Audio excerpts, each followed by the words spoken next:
What a win for the Cougars. Now let's go into the film room with David Nixon and Stevenson Sylvester. You know, Zach Wilson was great in that fourth quarter, but you know what?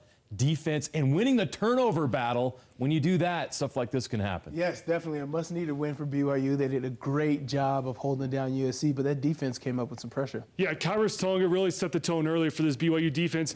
And we see a play here where he takes the center and walks him back 7 yards into the lap of Slovis, the quarterback. Does a fantastic job of holding off the center and comes up the sack. And when you see the quarterback come up from this, he was just discombobulated. The kid was lost. I think he actually got poked in the eye there by Kyrus Tonga, but it really riled the quarterback, which paid off because 2 plays later, he throws the pick to Peyton Wilgar. So great play by this defense, specifically Kyrus Tonga. He was in the backfield all night. Yeah, welcome that freshman to college football. How about that? But still, on the flip side, Isaiah Kafusi comes up with another interception this season. Talk about this cover 3 by this linebacker. First of all, it's all done by the D-tackle Mahi up front. He's going to get pressure into the freshman quarterback's eyes. But Isaiah Kafusi, he has it's cover 3. He has the flats. Does a great job of coming off his covers. He reads the quarterback's eyes, comes up with the pick, and that's how it was for the quarterback. He was staring down his receivers all afternoon long. And Isaiah Kafusi down here, he has the flat area. He's trying to work that way, but he reads the eyes, does a great job of flipping his hips, 45-degree angle, and comes up with an interception. So he's supposed to be right here, but just because he's being an athletic player, he's where the quarterback is. Exactly. You read the quarterback's eyes. And like I said, Slovis, he was locked on his receivers all afternoon. Now, a lot of BYU fans might be saying, well, they're not getting any pressure on the quarterback. So, David, explain how that, in this situation, that is not such a bad thing. Yeah, listen, this is the BYU defense of this year. They're going to rush 3, and they're going to force these quarterbacks to try to pick them apart with dropping 8 guys.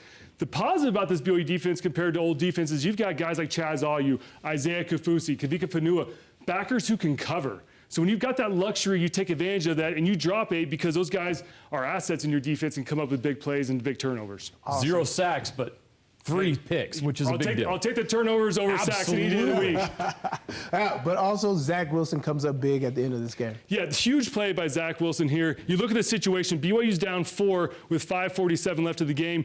Does a great job of setting up the pass. He takes 2 steps back. In doing so, the backers for USC spread out, and Zach Wilson takes it right at the gut. I mean, this was a fantastic play. Look at this hole. Listen, even Jeremiah could run through this hole. I mean, look at what the offensive line did for him there, and then just Zach being Zach. I mean, he makes a couple guys miss, gets in the end zone. The crowd was going insane at this point. Huge play for BYU, and specifically Zach Wilson, to use his legs. Yeah, but here we use his arm, but he also got some help from Tyus Williams. Oh, man. Tyson Williams scans across the offense, comes up and picks up the big D in to buy Zach some time, and then a dime. A dime from Zach, threw it to Dax Milne, and it's a simple go route. Right. You have Dax Milne lines up the number 2 receiver, and he's going to beat the DB here.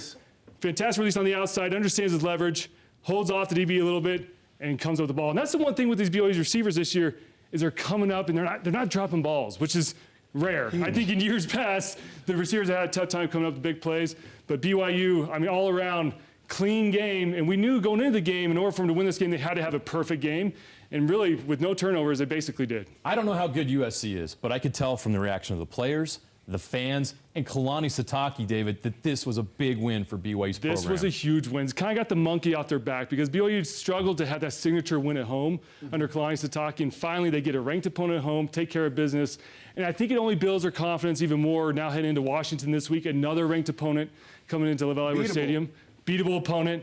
And so I think, yeah, it's just building this confidence of this team. And like I said, gets that monkey off the back of Kalani Sitake, who hadn't really proven that he could win the big ones, and he finally pulls through. BYU is the more physical team against USC. We'll see if they can do that against Washington.